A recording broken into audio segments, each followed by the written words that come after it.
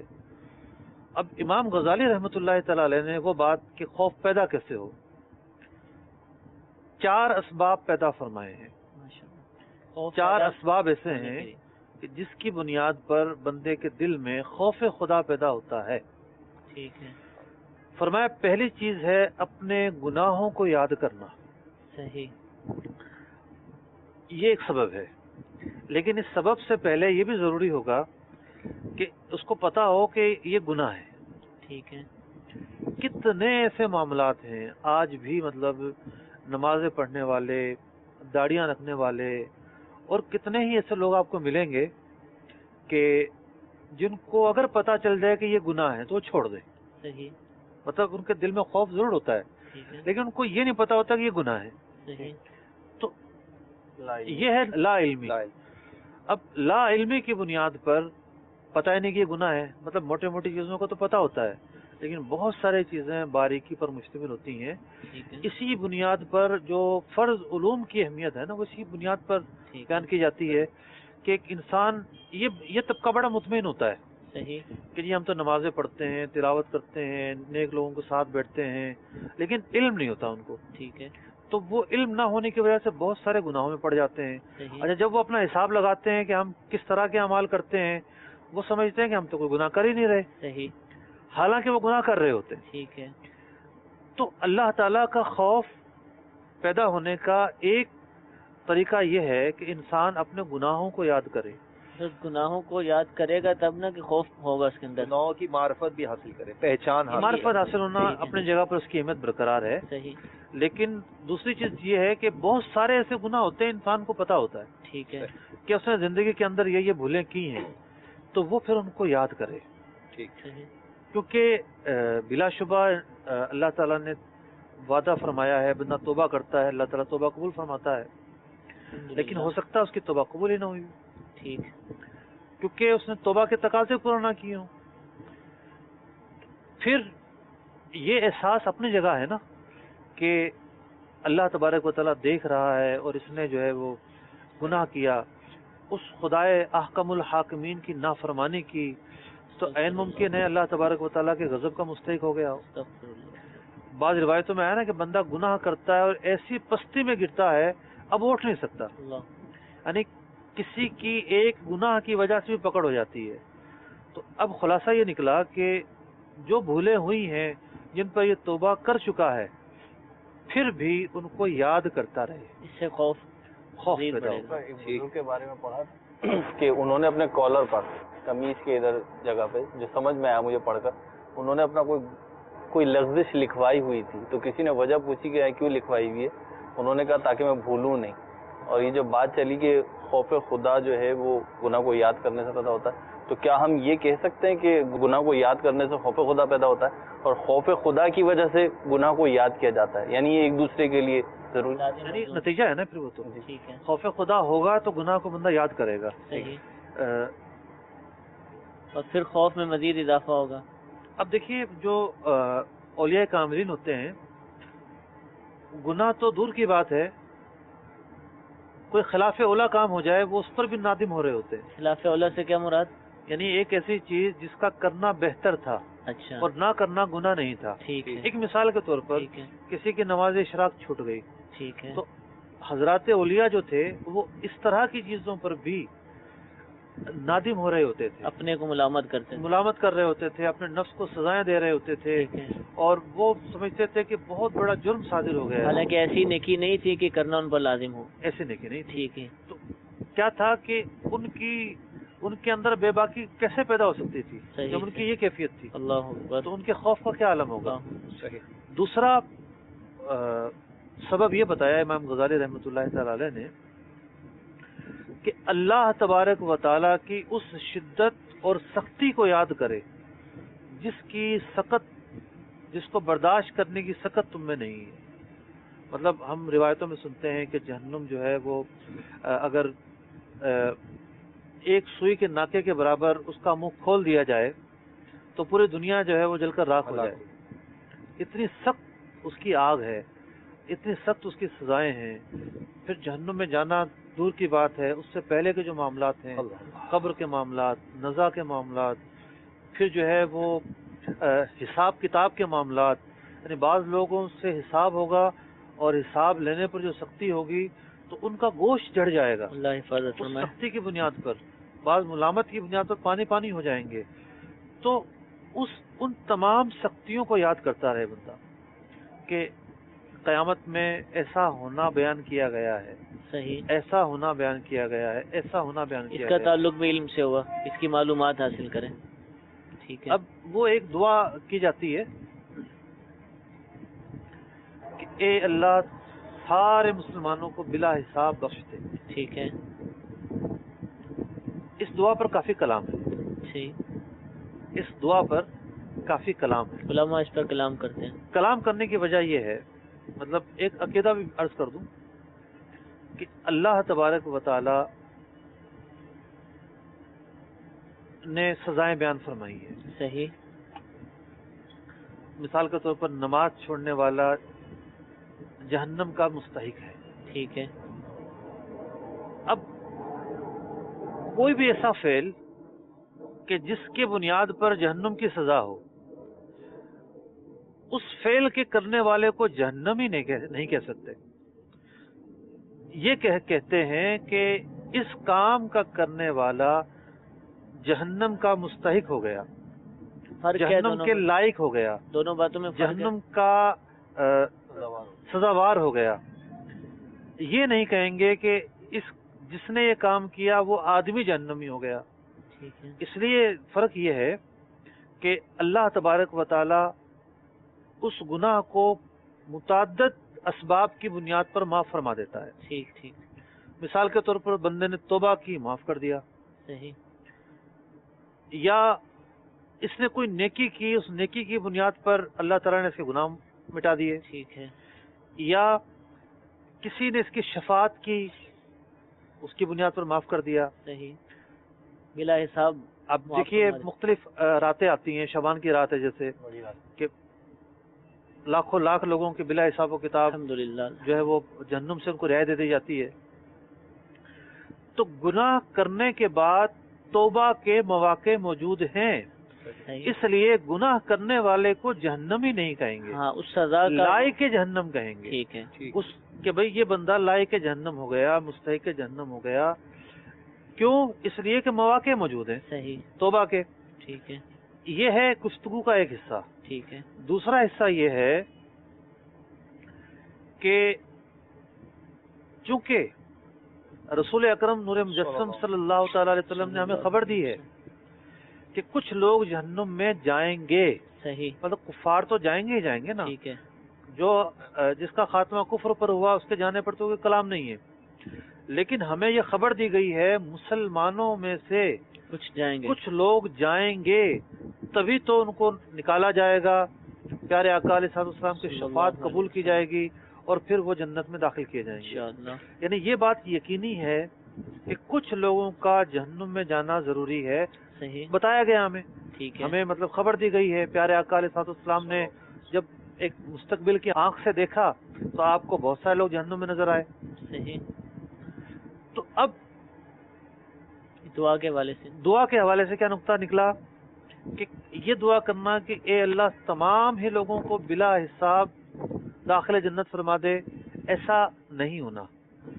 کچھ مسلمان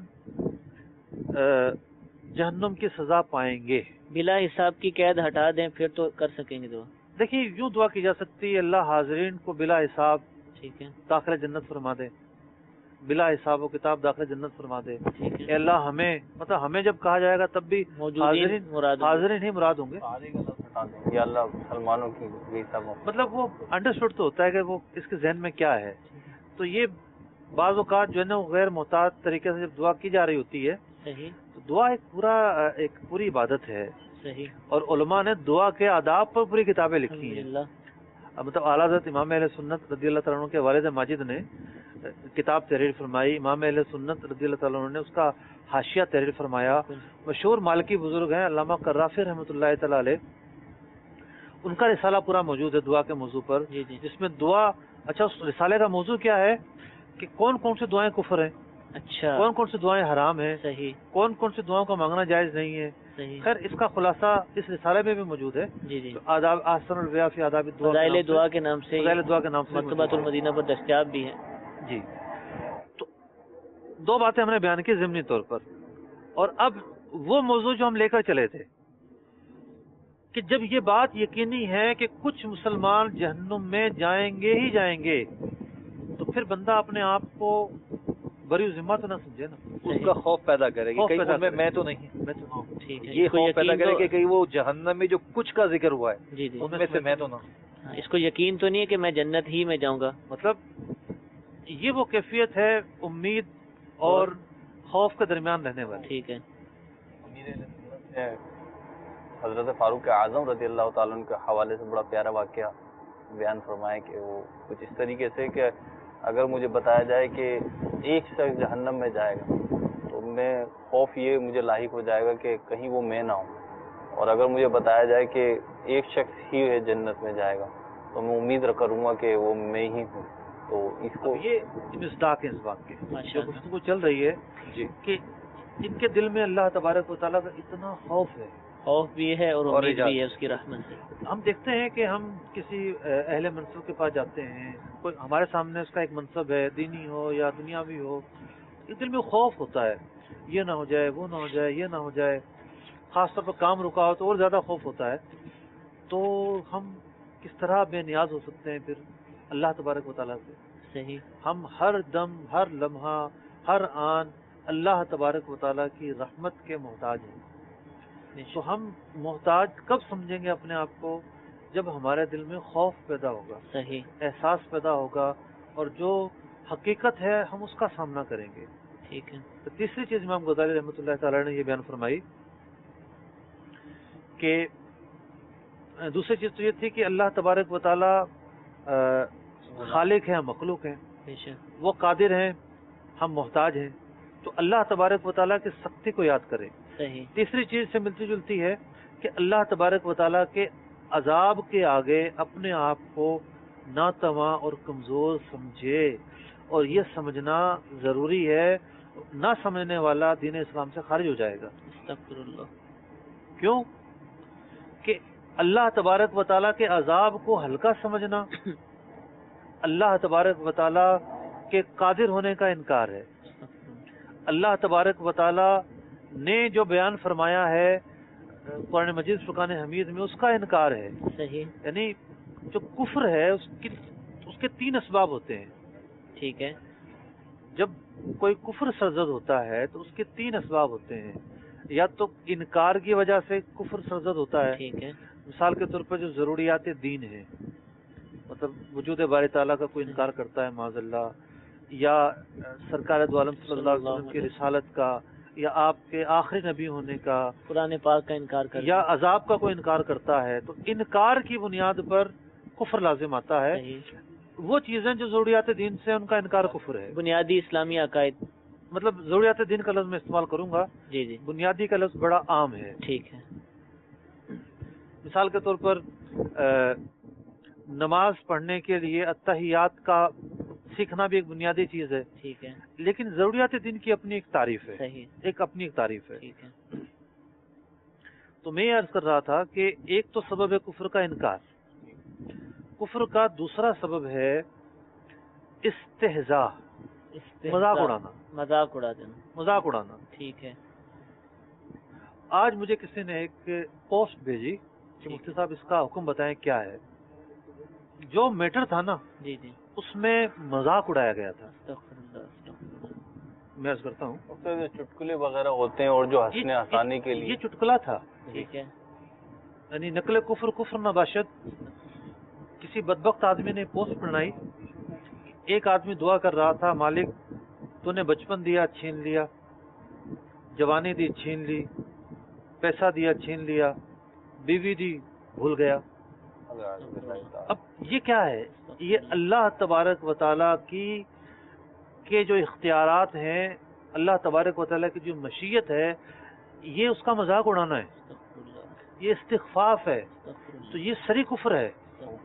اللہ تبارک و تعالیٰ کی طرف بھول کی نسبت اور بھول سے بالکل وہ بھول مراد لینا جو ترک کے معنی میں نہیں آتی. کوتاہی کی اور پھر کلام کا اسلوب کیا ہے؟ ٹھیک ہے.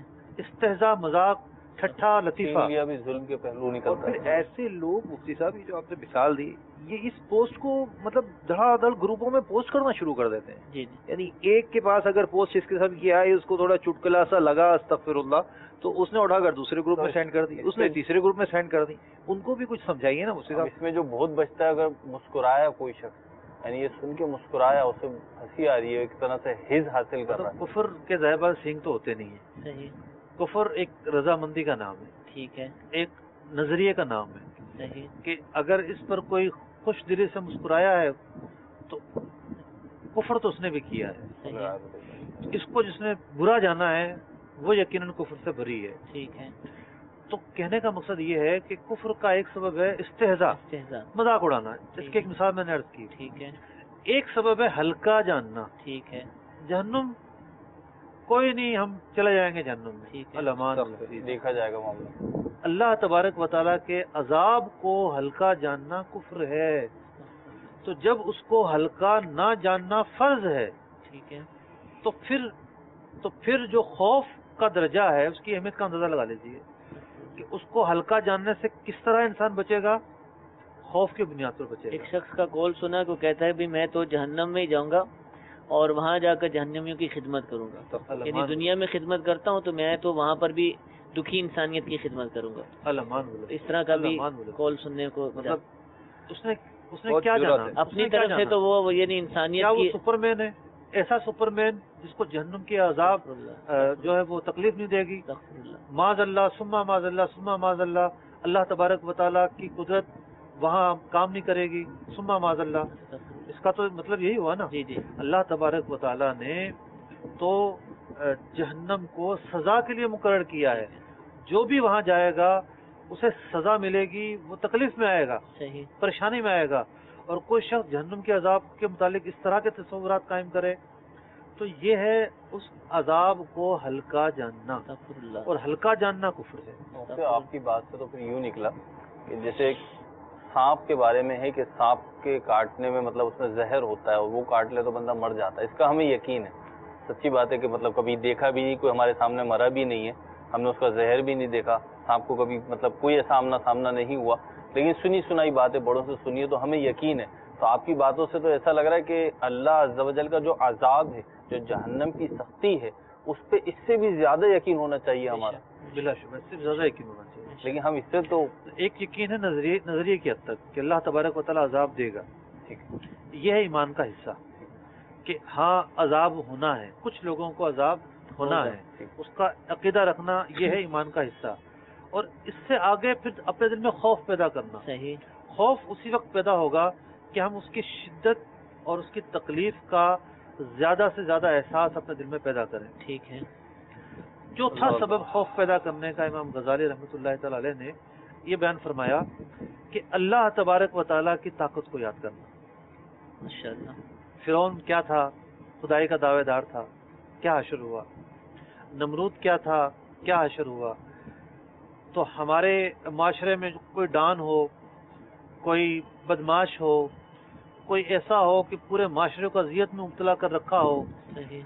دنیا میں عبرت کا نشانہ ضرور بنتا ہے. بے شک بے شک. تو ان تمام جو چہرے ہیں، جو کریکٹر ہیں، جو کردار ہیں ماضی کے، جو قرآن مجید فرقان حمید میں بیان کیے گئے ہیں، مختلف قومیں بیان کی گئی ہیں. صحیح. محلات والی قوم تھی، ایک ہوا چلی محلات سب اکھڑ گئے. مضبوط قسم کے لوگ تھے، پتھروں کی بارش ہو گئی. تو اللہ تبارک و تعالیٰ کی جو پکڑ ہے نا وہ بڑی شدید ہے. استغفراللہ. اللہ تعالیٰ ہماری حفاظت فرمائے. مطلب دل کے اندر اس بات کا ایک احساس پیدا کرے اور اپنے اوپر ایک ہیبت طاری کرے. تو یہ امام غزالی رحمۃ اللہ تعالی علیہ نے خوف کی اسباب بیان فرمائے. اب میں تھوڑا سا کچھ پوائنٹ جو ہمارا معاشرہ چل رہا ہے اس کو سامنے رکھ کے عرض کرنا چاہوں گا، آپ لوگ بھی میرے ساتھ دیں گے. اب ہم یہ دیکھتے ہیں کہ ہمارے معاشرے سے خوف خدا اگر ختم ہو رہا ہے اس کے اسباب کیا ہیں؟ کیا اسباب ہو سکتے ہیں میرے بھائی؟ اگر ہم لیں جو مطلب سکھایا گیا کہ وہ یہ ہے کہ علم ہوتا ہے کسی چیز کا تو بندہ ڈرتا ہے. اب جیسے ابھی میں نے سانپ کا عرض کیا، میں ڈرتا ہوں، یہ بھی ڈرتے ہوں گے، مجھے ایسا لگتا ہے یہ بھی ڈرتے ہوں گے، ہمارے جو کیمرہ مین ہیں یہ بھی ڈرتے ہوں گے. لیکن جو 1-2 سال کا بچہ ہے وہ اس سے نہیں ڈرے گا. تو اس کا وجہ یہی ہے کہ ہمیں علم ہے کہ سانپ کے کاٹنے سے زہر پھیل جائے گا، ہم مر جائیں گے، نقصان ہو جائے گا. یا سانپ کے بجائے شیر کو لے لیں، لیکن ایک بچہ ہوتا ہے وہ نہیں ڈرتا. تو علم سمجھ میں آتا ہے کہ علم اور علم بھی ہے. اور جب کوئی نصیحت کرنے والا علم دے رہا ہوتا ہے، جی شیطان کیسے متنفر کرتا ہے کہ یار یہ مولانا لوگ جہنم سے ڈراتے رہتے ہیں.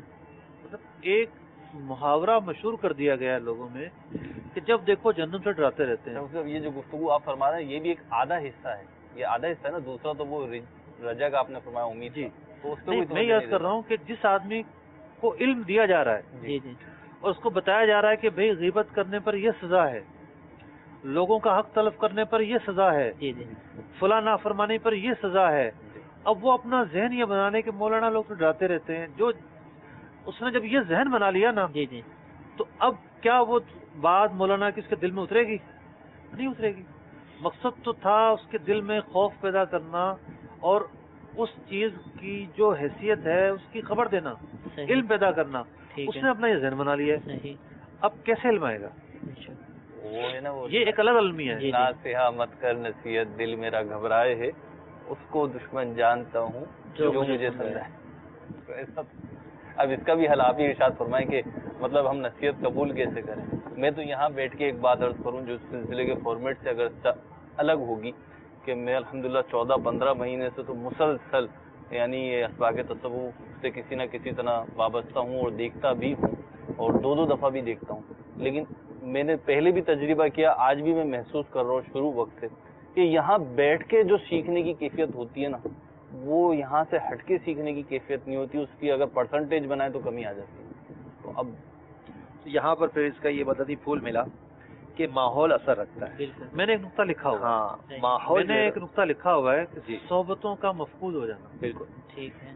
مطلب ہم جب کسی بھی نیک آدمی کی صحبت میں بیٹھتے ہیں نا، مطلب کہ کوئی پرہیزگار آدمی ہے، کوئی نمازی آدمی ہے، عالم دین ہے، خوف و خشیت رکھنے والے نیک لوگ ہیں، تو اس سے ہم ظاہر بات ہے صحبت اثر پکڑتی ہے. صحیح. صحبت اثر پکڑتی ہے بے شک. اور بندہ اسے سیکھتا ہے. بے شک. تو ابھی اجتماعات کی بات ہو رہی تھی. بالکل ایسے. تو اجتماعات کی جو بنیاد ہے وہ صحبت ہے. بے شک. ایک چیز آپ نے کئی دفعہ سنی، آپ نے اس کو سیریس ہی نہیں لیا. میں ابھی جو ہم نے گفتگو کی کہ بہت سارے اچھے خیالات ہمارے دل میں آتے ہیں لیکن ہمارے دل میں ٹھہر نہیں پاتے. وہ صحیح. آئے اور گزر گئے، کیوں؟ ہم نے ان کو سیریس نہیں لیا ہوتا. صحیح. لیکن جب بندہ ایک ایسے ماحول میں آتا ہے انوائرمنٹ جو ہے نا یہ جی جی۔ اس کے مطلب قلب و ہجان پر جو ہے نا اثر کرتا ہے، بہت زیادہ اثر بہت کرتا اثر کرتا ہے کہ جب وہ اس انوائرمنٹ میں جاتا ہے، ایسے لوگوں کے قریب بیٹھتا ہے، بعض اوقات کیفیت یقیناً کافی اسلام بھائی مدنی چینل پہ بھی اس وقت دیکھ رہے ہیں، ان کی بھی بنتی ہوگی کہ جب اجتماع میں آ کر بیٹھتے ہیں، ہاتھ اٹھتا ہے اور اس وقت جو دعا ہو رہی ہوتی ہے اور ایک گھر میں آدمی تنہا بیٹھا ہوا دعا مانگ رہا ہوتا ہے، دونوں کیفیات میں فرق فرق ہے۔ ہوتا ہے۔ پھر اسی طرح مسجد میں ہوتا ہے، بعض اوقات امام صاحب جماعت کے بعد اتنی دقت انگیز دعا کر دیتے ہیں تو وہ واقعی میں کیفیت بن جاتی ہے ایک بندے کی، اور ایک بندہ اپنی نماز پڑھ کے دعا کر کے نکل جاتا ہے، تو دونوں کیفیات میں فرق ہے۔ اور کیفیات کا تعلق جیسے آپ نے فرمایا کہ ماحول ہے تو انوائرمنٹ بڑا اثر کرتا ہے اس بات پر کہ اچھے لوگوں کی صحبت یہ دل میں خوف پیدا کرتی ہے۔ اور کوئی سبب ہے ساتھ مادیت پرستی، بالکل ایسے ہی۔ سہل پسندی، آسائشوں کا عادی ہونا، اب یہ چیزیں بھی ایسی ہیں کہ جو خوف کی طرف بندہ آسائشوں میں اتنا مبتلا ہو جاتا ہے کہ علم حاصل کرنا میں نے یہ نقطہ نوٹ کیا ہوا ہے، جی جی اور میں نے اس کا نام دیا ہے مفادات کو ترجیح دینا۔ ترجیح صحیح، ٹھیک۔ مطلب انسان کے دل میں خوف خدا کیوں پیدا نہیں ہو رہا؟ وہ سمجھ رہا ہے کہ نہیں میں یہ سوچ بٹھا لوں گا تو میرا کاروبار نہیں چلے گا، صحیح میں یہ سوچ بٹھا لوں گا تو مشکل میں آ جاؤں گا، صحیح، میں یہ سوچ بٹھا لوں گا تو یوں ہو جائے گا۔ تو خوف خدا پیدا نہ ہونے کی ایک بڑا سبب ہے انسان کی اپنی خواہش، وہ صحیح۔ چاہتا ہی نہیں کہ پیدا ہو۔ اس میں مفتی صاحب خوف کی طرف توجہ تو جا رہی ہے نا کہ یہ کروں گا تو خوف، اور آگے بعض لوگوں کی تو توجہ ہی نہیں ہے نا، وہ آسائشوں میں نعمتوں میں اتنے منہمک ہیں کہ ان کو پتہ ہی نہیں کہ یہ بھی کوئی چیز ہوتی ہے اور خوف بھی کوئی چیز ہے، اور خوف کے نام کے ساتھ اتنی چیزیں وابستہ ہیں، تو یہ بھی ایک پہلو ہے اس کا۔ اچھا، وہ جو آپ فرما رہے تھے کہ اس کا علاج کیسے ہو، جی جی ایک شخص کو عذاب سے ڈرایا جا رہا ہے اور وہ یہی ذہن بنا لیں کہ مولانا لوگوں کے پاس موضوع یہی ہے، تو ایسا نہیں ہے۔ پہلی بات تو یہ کہ ایسا نہیں ہے، صحیح،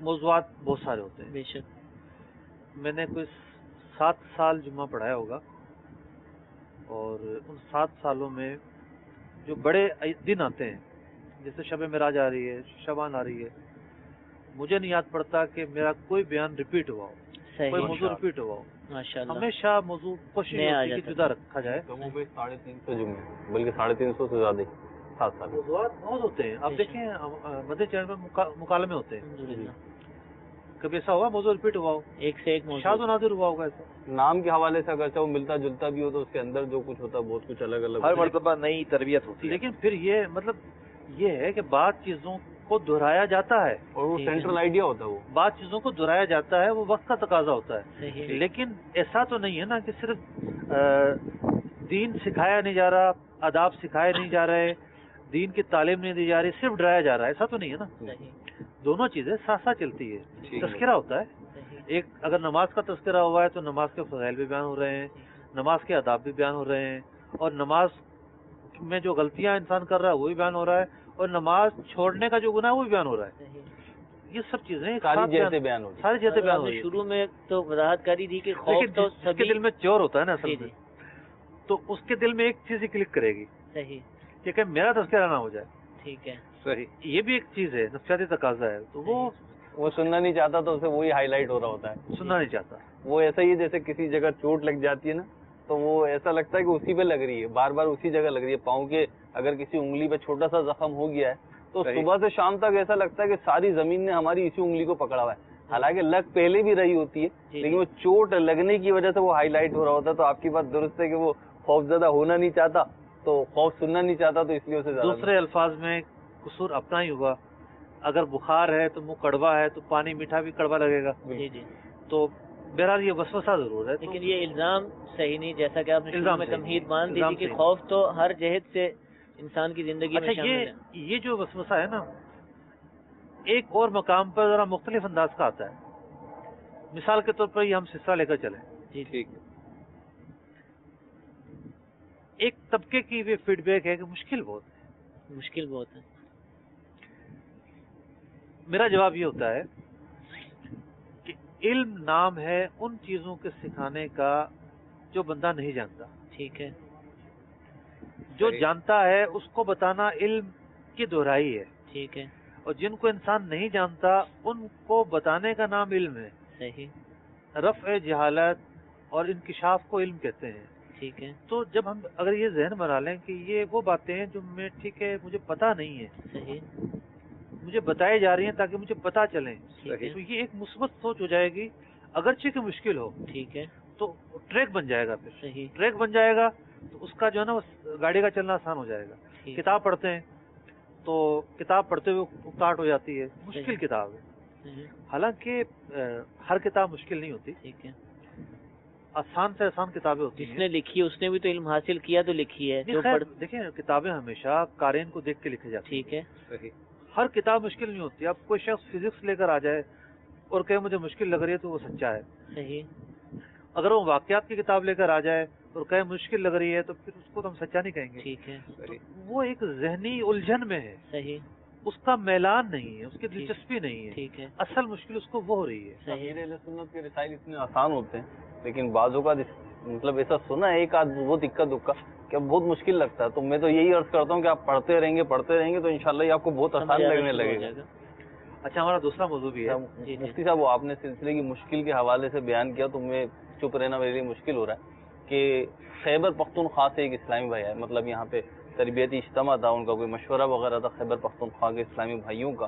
تو ایک اچھی ڈیل ڈول والے اسلامی بھائی تھے, وہ میری طرف بڑے اور پھر ملے اور پھر وہ کہنے لگے آپ کا سلسلہ بہت اچھا ہوتا. تو میں نے بولا میں تو کوئی سلسلہ, میرا تو کوئی سلسلہ نہیں ہے کہ نا وہ مفتی صاحب والا جو ہوتا ہے نا جس میں وہ تصوف کے سبق پڑھاتے ہیں وہ بہت اچھا لگتا ہے. اب وہ اردو جو بول رہے تھے, پٹھان اسلامی بھائی تھے, تو وہ اردو جیسی بول رہے تھے اور میں دل میں یہ سوچ رہا تھا کہ ان کی اردو ایسی ہے, بولنے میں ایسی ہے, لیکن یہ کہہ رہے ہیں بڑا مزہ آتا ہے اور بہت سیکھتا ہوں میں اسے, بہت اچھا لگتا اصل چیز ہے تو توجہ دلچسپی. شغف اور شوق ہوتا ہے تو پھر چیزیں آسان ہو جاتی. پچھلے ہفتے جو کال آئی تھی انہوں نے بھی اللہ تبارک و تعالیٰ قبول فرمائے. آمین. آمین.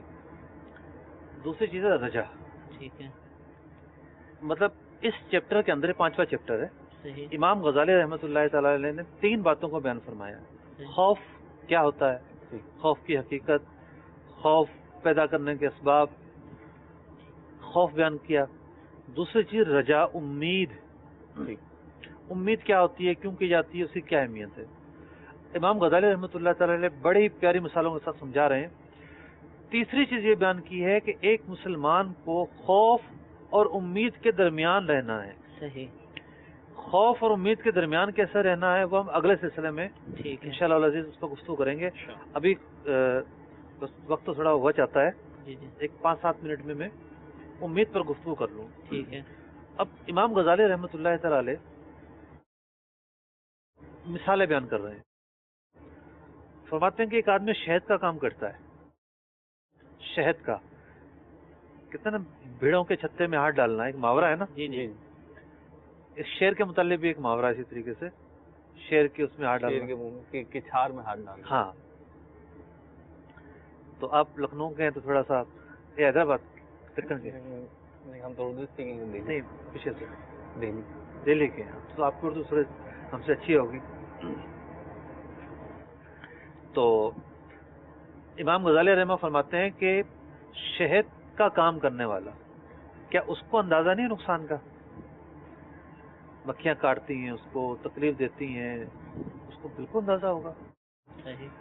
لیکن وہ کیا لالچ ہے کہ وہ اس مشقت میں پڑتا ہے. صحیح صحیح. شہد ملنے کی امید, ایک شہد ملنے کی امید, اس کا روزگار اس سے وابستہ ہے, اس کی آمدنی سے وابستہ ہے.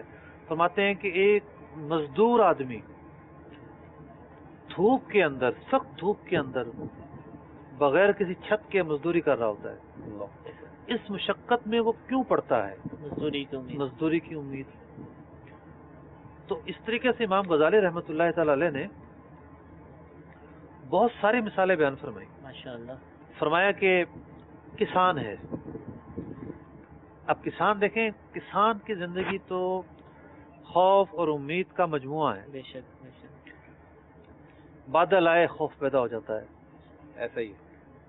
بارشیں شروع ہوئی خوف پیدا ہو جاتا ہے کہ میری فصل ضائع نہ ہو جائے. لیکن وہ ساری مشقت, ساری محنت اور کئی مہینے کی, یعنی مالی محنت, مالی مشقت بھی ہے, ٹھیک ٹھاک سرمایہ خرچ ہوتا ہے, جسمانی اور طور پر بھی. جسمانی مشقت اس سے کہیں بڑھ کر ہے. بے شک. یہ ساری مشقت کیوں؟ امید پر صحیح. کہ فصل آئے گی, اس سے روزگار حاصل ہوگا, آمدنی حاصل ہوگی, گھر چلے گا, اخراجات پورے ہوں گے. تو امام غزالی رحمۃ اللہ تعالی علیہ فرماتے ہیں ایک مطلب مقدمہ قائم کیا, ایک پس منظر قائم کیا تھوڑا سا ایک مشکل انداز ضرور ہے، لیکن غور سے سن لیا جائے تو آسان ہو جائے گا۔ آپ فرماتے ہیں کہ کیوں ضروری ہے امید کا ہونا؟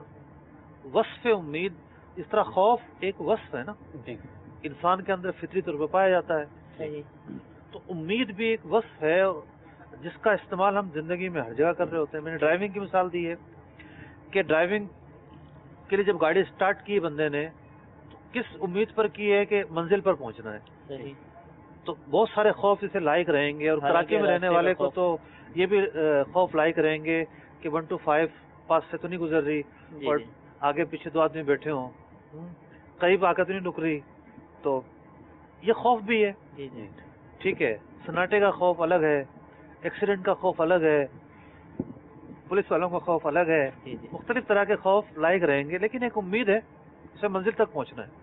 صحیح، تو امید بھی ایک وہ ہے، ایک نفس فطرتی وصف ہے جو ہر بندے میں پایا جاتا ہے۔ صحیح، کوئی آدمی ایسا نہیں ہے کہ جس میں امید نہ پائی جاتی ہو، ہر آدمی ہر موقع پر ایک امید باندھتا ہے، بلکہ وہ کہتے ہیں امید پہ دنیا قائم ہے۔ دنیا قائم ہے۔ صحیح، لیکن یہاں پر مفتی صاحب ایک بات یہ بھی ہے نا، آپ نے امید کی ڈیفینیشن ارشاد فرمائی، اب ایک بہت بڑی تعداد ہے جو یہ کہتی ہے کہ یار اللہ سے جو ہے نا وہ رحمت کی امید رکھا کرو، جی جی رحمت کی امید ہے ہمیں تو امید ہے وہ ہمیں بے حساب بخش دے گا۔